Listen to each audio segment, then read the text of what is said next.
Hello my dear student, मैं हूं doctor रुचि। स्वागत है आपका मेरे यूट्यूब चैनल पे।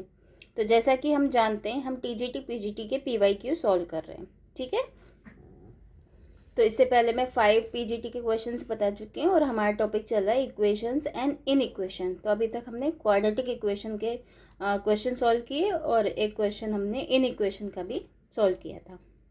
तो देखिए, नेक्स्ट क्वेश्चन टीजीटी का मैंने लिया है। तो देखो क्या क्वेश्चन है। A boat goes 28 kilometer upstream and 39 kilometer downstream in 7 hours. In 9 hours, it can go 35 kilometer upstream and 52 kilometer downstream. Determine the speed of the boat in still water.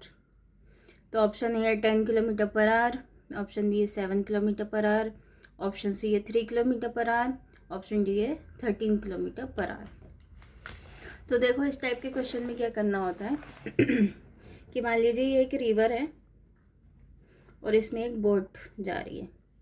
तो अगर इसी डायरेक्शन में boat भी जा रही है, जिस direction में इस रिवर का फ्लो है, तो उसको हम बोलते हैं डाउन स्ट्रीम। और अगर इसके अपोजिट जा रही है तो उसको बोलते हैं अप स्ट्रीम। ठीक है, अब देखिए, अगर मान लीजिए बोट की स्पीड u है और रिवर की स्पीड v है, तो डाउन स्ट्रीम में क्या हो जाएगी स्पीड u माइनस वी हो u प्लस वी हो जाएगी, और अप स्ट्रीम में u plus v u minus v हो जाएगी। मतलब समझ लीजिए कि जब दोनों साथ में ही जा रही हैं तो स्पीड ऐड हो जाएगी, और जो दोनों जब अपोजिट डायरेक्शन में जा रही हैं तो स्पीड माइनस हो जाएगी। ठीक है, यहाँ तक समझ गए आप। तो देखो, तो let speed of boat be u kilometre per hour and speed of stream is v kilometre per hour.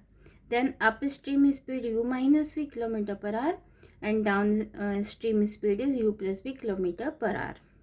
यहाँ तक समझ गए। अब देखो, नेक्स्ट फॉर्मूला है time is equal to distance upon speed. तो 7 है, पहले 7 आवर्स में कितनी जा रही है, अप स्ट्रीम में 28 जा रही है और डाउन स्ट्रीम में 39 जा रही है।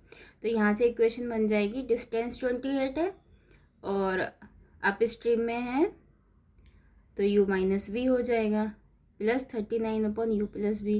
तो यहाँ से हम इसको 1 अपॉन यू माइनस वी को x मान लेंगे, 1 अपॉन यू प्लस वी को y मान लेंगे। तो हमारी इक्वेशन नंबर 1 यहाँ से बन गई। ठीक है, उसके बाद सेकंड कंडीशन है कि 9 आवर्स में जाती है 35 किलोमीटर अप स्ट्रीम। तो 35 अपॉन यू माइनस बी हो जाएगा, plus 32 upon u plus v हो जाएगा।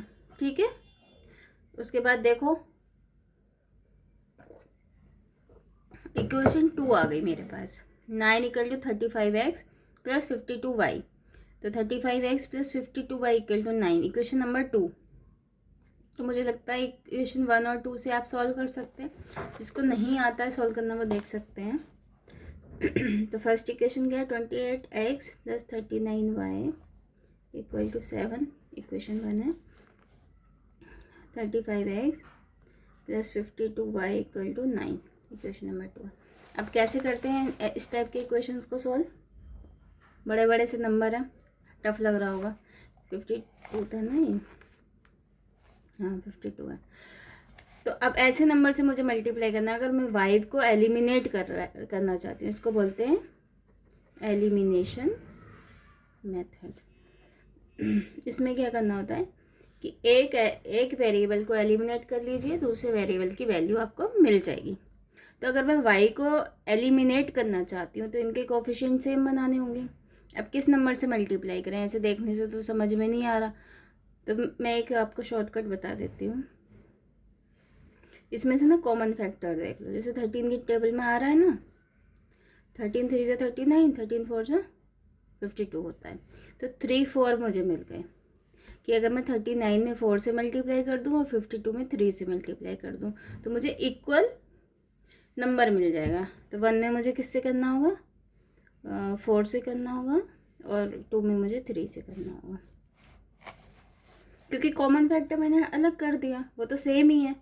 बाकी नंबर को सेम बनाना है ना मुझे। यहाँ 3 है और यहाँ 4 है, तो 3 में 4 से मल्टीप्लाई कर दीजिए और 4 में 3 से, तो सेम बन जाएगा। सिंपल सी बात है। तो देखो करो 4 से मल्टीप्लाई इस इक्वेशन में।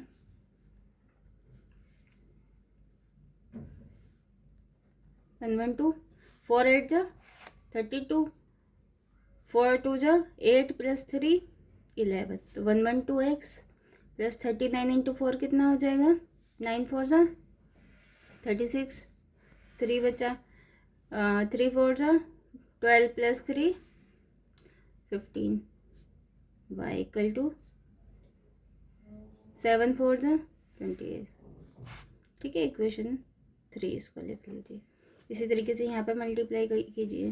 5 3 जा 1 बचा 05x प्लस ये तो 156 आना ही है इक्वल टू 27। अब देखो माइनस कर लो, ये कैंसिल हो गया। 112 में से 105 अगर माइनस होंगे तो कितना बचेगा? 7। x इक्वल टू 1, तो x इक्वल टू आ गया मेरे पास 1/7। अब इस x की वैल्यू उठा के इक्वेशन 1 में पुट कर दीजिए।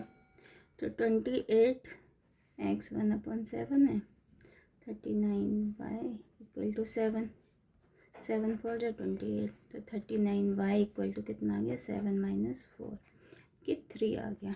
ठीक है, अब ये y कितना हो जाएगा?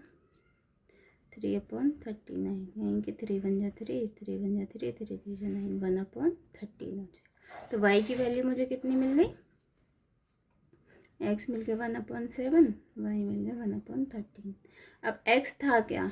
x था हमारा 1/u - v, है ना, और y था 1/u + v। पुट कर लो यहाँ पे 1/u - v equal to 1/u + v। तो u - v इक्वल टू 7। अभी एक इक्वेशन और सॉल्व करनी है, इसको हम इस तरीके से फर्स्ट मान लेते हैं 13 सेकेंड, इनको ऐड कर दो, लेकिन ख़त्म। 2u इक्वल टू 20, तो u इक्वल टू आ गया 10 और v इक्वल टू आ गया, इसमें पुट कर दूँ 3। u और v की वैल्यू मुझे नहीं पूछ कर रहा है। Determine speed of the boat in still water. तो हमने स्पीड कितनी मानी थी बोट की? u मानी थी। u की वैल्यू कितनी आई? देखो u की वैल्यू मेरी आई 10, तो 10 इज़ द करेक्ट आंसर। तो ऑप्शन ए इसका करेक्ट आंसर हो जाएगा। ठीक है, तो मुझे लगता है ये आपको क्वेश्चन अच्छे से समझ में आ गया होगा। इम्पॉर्टेंट क्वेश्चन है ये, टीजीटी के लिए तो बहुत इम्पॉर्टेंट है। बाकी ये उसमें आयोग के जो अभी एग्ज़ाम है मई, उसमें भी इस टाइप के क्वेश्चंस आते हैं और इसमें बच्चों को कन्फ्यूज़न हो जाता है। तो इस टाइप के क्वेश्चन जब आप प्रैक्टिस करेंगे तो बहुत ईजीली और जल्दी सॉल्व कर सकेंगे। तो थैंक यू वेरी मच, मिलते हैं फिर नेक्स्ट वीडियो में। सब्सक्राइब कीजिए चैनल को और लाइक कीजिए वीडियो। अगर आपको समझ में अच्छे से आ रहा है तो लाइक ज़रूर करना। Thank you so much.